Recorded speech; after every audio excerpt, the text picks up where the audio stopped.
Muitas dessas decisões, os lockdowns e os apelidos todos que o lockdown adquiriu, as medidas de restrição, uso de máscara e por aí vai, partiam de gabinetes da Covid, de cientistas, e eu não estou aqui desmerecendo o currículo de nenhum deles, mas que aos poucos eu tenho a sensação de que eles se perderam em seus próprios labirintos. E não há nada pior do que ficar refém da própria verdade, mesmo quando algumas alternativas, algumas portas de saída foram oferecidas. Mas aí entra a arrogância intelectual, entra a vaidade, e para eu não me estender aqui nesta seara, eu queria perguntar para o senhor, muito sinceramente, o senhor não acha que uma das piores coisas que vai ficar dessa pandemia toda, para além das vidas que foram ceifadas, e cada vida importa, não é o pânico, os transtornos psicológicos e todos os danos, a depressão?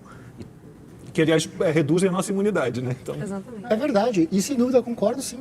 Concordo sim. A gente está vendo crianças deprimidas, crianças que tinham que estar nas escolas. Temos a geração Covid, né? As gerações, né? Que você tem crianças pequenas, até os meninos do ensino médio ali, que fariam vestibular, e os jovens nas universidades. Sem dúvida, e o aprendizado. Reversa centenas de milhões de miseráveis, pessoas deprimidas, triste. de pessoas sem emprego, ou seja, o isolamento social, sobretudo, é um caos que foi promovido exatamente em nome de uma ciência não comprovada. Mas aí eu gostei da questão do Silvio, é o que a gente chama de argumento por autoridade, né? Mas você vê que a questão é tão primária que você, não, isso é argumento por autoridade, é uma falácia, mesmo que o maior especialista em coronavírus do mundo dissesse aquilo, isso não quer dizer que ele tem razão. A gente deveria nós mesmos fazermos uma leitura e ver se ele tem razão.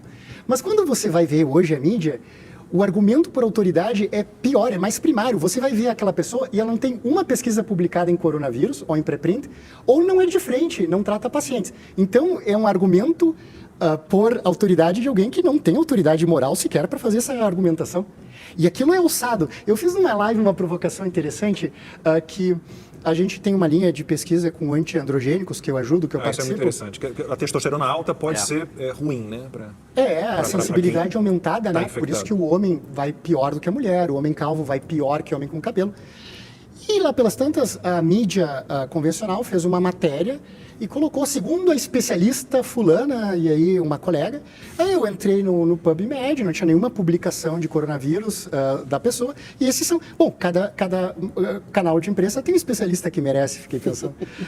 Mas, de qualquer forma, eu fiz uma provocação numa live ao vivo e disse, olha, a colega vai ter a oportunidade de verdadeiramente se tornar uma especialista em coronavírus. Quando a gente publicar, a gente disponibiliza os dados crus para ela fazer as próprias análises e poder, então, ser chamada de especialista. É impressionante. Doutor, nessa linha que o senhor está falando... Essa questão da testosterona, meu filho, um caçula, foi o único da minha família que teve Covid, foi praticamente assintomático, teve uma febrezinha um dia, que aliás foi o que me levou a fazer teste nele, porque senão não teria nem feito o teste. E ele, o médico que o tratou, o Dr. Paulo Porto de Mello, recomendou os bloqueadores de testosterona.